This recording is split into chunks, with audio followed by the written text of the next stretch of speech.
Hey everybody, this video is called The Fall of Jericho, and tonight we're going to continue our pass-through study here in the book of Joshua, looking at the 6th chapter, where we're going to look at a very popular chapter that comes out of the book of Joshua on the fall of Jericho. So Joshua chapter 6 verses 1 through 5, it says, "Now Jericho was securely shut up because of the children of Israel. None went out and none came in. And the Lord said to Joshua, See, I have given Jericho into your hand, its king and the mighty men of valor. You shall march around the city, all you men of war. You shall go around the city once. This shall do 6 days. And 7 priests shall bear 7 trumpets of ram horns before the ark. But the 7th day you shall march around the city 7 times, and the priest shall blow the trumpets.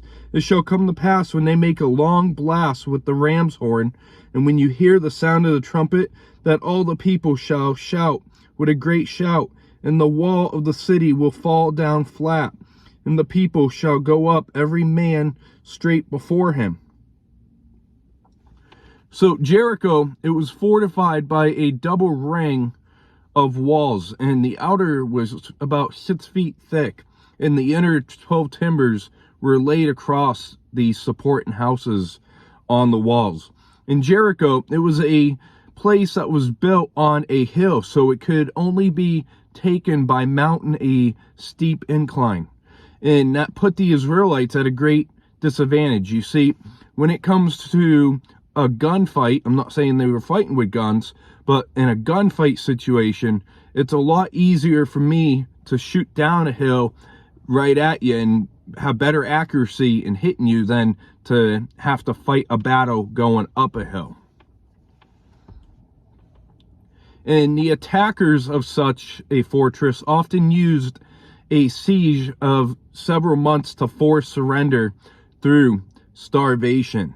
And the bizarre military strategy of marching around Jericho would not make sense to many people. You would not want to leave yourself prone visibly to your enemy, not just marching once, but marching 6 times in the 7th time. And this had to be very confusing if the Canaanites had military intelligence, because that would not be a typical movement that a military would do. But God assured Israel that Jericho was going to be theirs and that God was going to make it happen. So God assured Israel through a miracle in verse 5, just as he already had done many times with the departing of the Red Sea and with the departing of the waters at the Jordan. And, it requires faith to do the things of God that make you uncomfortable. In verse 6 and 7, "Then Joshua the son of Nun called the priests and said to them, Take up the ark of the covenant, and let the 7 priests bear 7 trumpets of ram's horns before the ark of the Lord. And he said to the people, Proceed and march around the city, and let him who is armed advance before the ark of the Lord."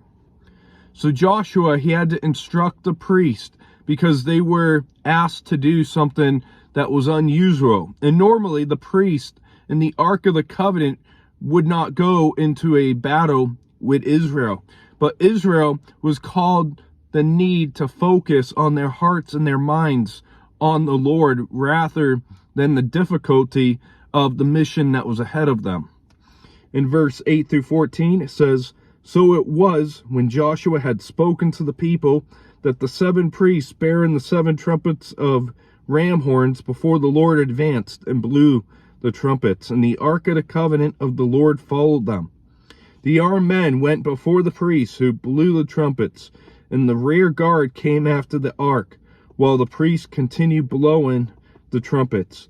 Now Joshua had commanded the people, saying, You shall not shout or make any noise with your voice, nor shall a word proceed out of your mouth, until the day I say to you, Shout, and then you shall shout. So the ark of the Lord circled the city, going around it once, and then they came into the camp and lodged in the camp. And Joshua rose early in the morning, and the priests took up the ark of the Lord.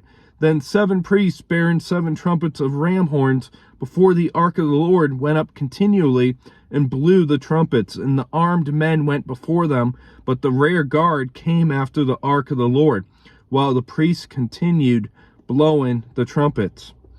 And on the 2nd day they marched around the city once and returned to the camp. So they did 6 days. And so Joshua, we see that Joshua does not hesitate to obey God. So Joshua goes on and communicates with the people. In Israel, they march around Jericho, which, as I mentioned in the opening, it left them wide open to be attacked, as the people of Jericho could attack from different high positions of the walls. In the march, it took endurance, it took courage to do 6 days, even when it didn't make sense, even when it seemed foolish in man's wisdom. In verse 15-16, it says, "And it came to pass on the 7th day that they rose early about the dawning of the day and marched around the city 7 times in the same manner. On that day they marched around the city 7 times. And the 7th time it happened, when the priests blew the trumpets, that Joshua said to the people, 'Shout, for the Lord has given you the city.'" So we see that the march, it takes place over the course of 7 days. And what that means is that we know on the 7th day, it's supposed to be the Sabbath for Israel. So they even had the march on the Sabbath. And if the Pharisees read this passage in the gospel according to Matthew, they'd be going like this. But so they march on the Sabbath, but this was going to be a work of God's sovereign grace and power. This was not a work of human works. This wasn't Israel putting themselves to work. They were obeying God's command. And the loud shout in unison, it expressed an expectation of God's action and to fulfill his guaranteed promise. And verse 17-19 says, "Now the city shall be doomed by the Lord to destruction, it and all who are in it. Only Rahab, the harlot, who shall live, she and all who are with her in her house, because she hid the messengers that we sent. And you by all means abstain from the accursed things, lest you become accursed when you take of the accursed things, and make the camp of Israel a curse and trouble it. But all the silver and gold and vessels of bronze and iron are consecrated to the Lord. They shall come into the treasury of the Lord." So doomed, as most of you already know, if you hear doomsday, it's a meaning for utterly destruction.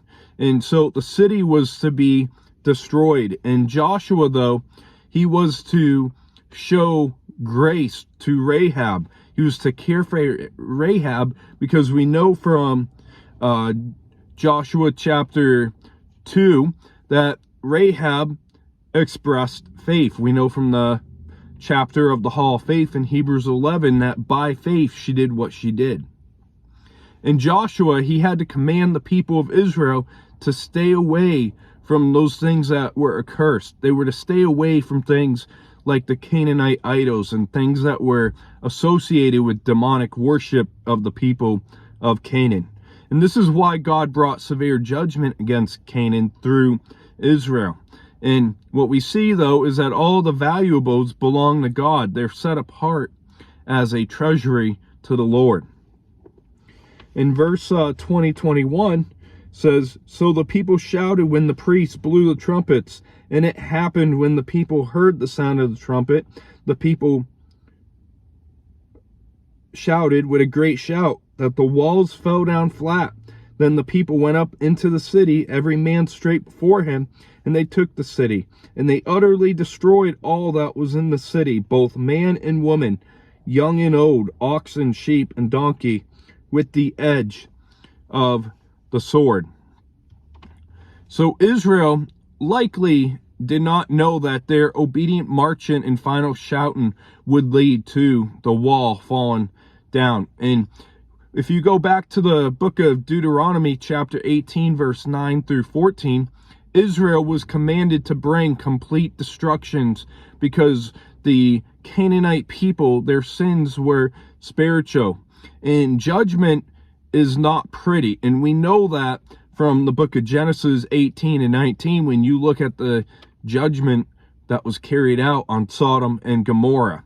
And, you know, as we approach the month of June, all I can think about when the world around us and the infidels of this world, they want to celebrate sin, pride, and all that. All I can think of is Sodom and Gomorrah. And people wonder why bad things happen, like the school shooting out in Texas the other day. People wonder why things seem to be getting worse. And it's because we are pushing ourselves further away from what God has called for. And I want to reread verse 2. It said, "And the Lord said to Joshua, See, I have given Jericho into your hand, its king and the mighty men of valor."